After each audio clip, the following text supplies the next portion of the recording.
fazer diferente. 6 projetos escolhidos cuidadosamente. Boa tarde, pessoal. Eu sou o Jairo e hoje eu vou apresentar sobre eletrônica de foguetes. Bem, eu vou explicar primeiro o que é a aviônica. Eu tenho aqui de exemplo o computador do Saturno V. E a aviônica ela é o sistema que basicamente serve para fazer o monitoramento de todos os dados do foguete, fazer o acionamento do paraquedas e todo o controle do sistema. Ele é muito importante, não só necessariamente no caso dos foguetes maiores, tem a questão também de que ele cuida da trajetória, porque para poder entrar em órbita, um foguete ele precisa fazer uma trajetória parabólica, então essa parte também é muito cuidada pelos sistemas eletrônicos do foguete. Bem, sobre mim. Eu sou o Jairo, eu sou graduando de Engenharia de Controle e Automação do IFG e eu tenho um interesse muito grande para essa parte de eletrônica e eu participo da equipe Skyrocket, e vou falar mais sobre depois. Bem, vou falar um pouco sobre a aviônica no passado, especificamente a aviônica do Saturno V. E eu tenho aqui de exemplo a memória do Saturno V. A gente pode mostrar que o Saturno V ele foi um dos primeiros projetos a utilizar um computador com semicondutor de silício. Um computador minimamente monitorizado. A gente tem aqui de exemplo a memória do Saturno V, que basicamente era um tecido de cobre e entre as malhas desse tecido tinham os anéis de ferrite e dependendo do magnetismo você indicava o bit se ele era 0 ou 1. Era um sistema muito rudimentar para poder fazer essa leitura da memória. Toda vez a memória era apagada quando ela era lida, então todos os dados tinham que ser escritos novamente a cada vez que você lia a memória. Hoje em dia, com a evolução dos semicondutores de silício dos transistores, a aviônica evoluiu muito. Hoje em dia os sistemas são muito mais compactos e ocupam muito menos espaço. Eu lembro de ver sobre o foguete Electron, da empresa Rocket Lab, que ele ocupa em torno de 10 quilos somente de toda a massa do foguete, toda a aviônica presente nele. Essa aqui é a aviônica do SLS, temos aqui os módulos dos computadores, e ali temos modados, eu acho que são 4 módulos dentro daquela caixa ali. Essa é a equipe, nós somos a equipe Skyrocket do IFG. Essa aqui é a nossa participação na LASC. E a gente participa de competições de foguete. A gente está projetando agora um foguete para 3 km. E a gente foi na LASC para poder visitar. A gente está começando agora. E a gente espera ter um bom futuro aí nessa parte de aeroespacial. Agora eu vou falar sobre a aviônica da equipe. Esse aqui é o protótipo da nossa placa, que ainda está em desenvolvimento. E a gente vai usar como microcontrolador a BeagleBone. Ela funciona como se fosse um mini computador e ela tem várias portas de entrada e saída. O sistema que a gente vai fazer, a gente vai utilizar a placa sobre placa.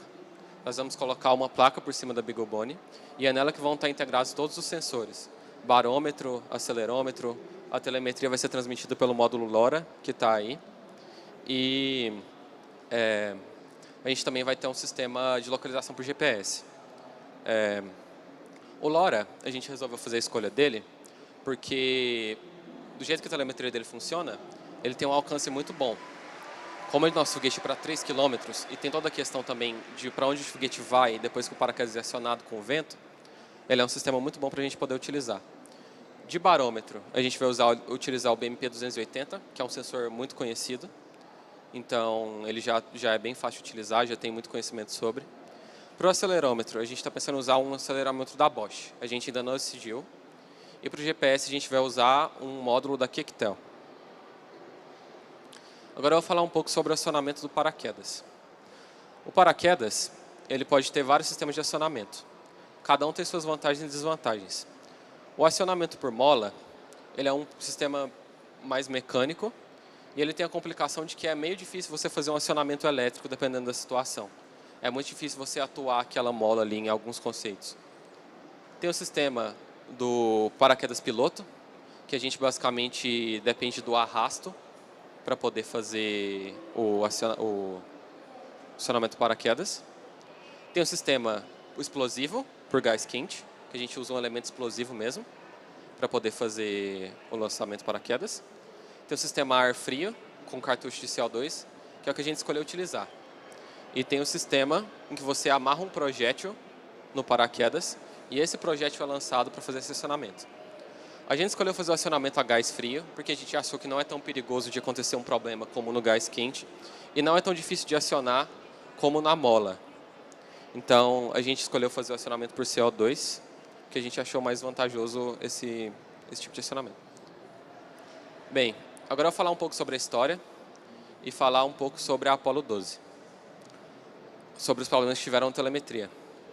Na Apollo 12, durante o lançamento, o foguete foi atingido por 2 raios. E depois desse problema ter acontecido, a célula de energia do foguete ela sofreu danos. E elas foram desconectadas por segurança para evitar que acontecesse mais problemas. O jeito que a célula de energia funciona, basicamente ela faz uma hidrólise reversa. É injetado nela o hidrogênio e o oxigênio, e ela junta esses elétrons, esses 2 compostos, e produz energia elétrica. E a gente tem aqui de exemplo essa célula das missões Apollo. Bem, o que aconteceu exatamente? Depois que o foguete foi atingido pelos raios, o sistema de proteção de sobretensão ativou, que é esse sistema, e desconectou as células de energia do módulo de comando. Depois que isso aconteceu, o sistema passou a depender somente de bateria. E aí teve uma grande queda de tensão e começou a dar problema em todos os instrumentos da nave.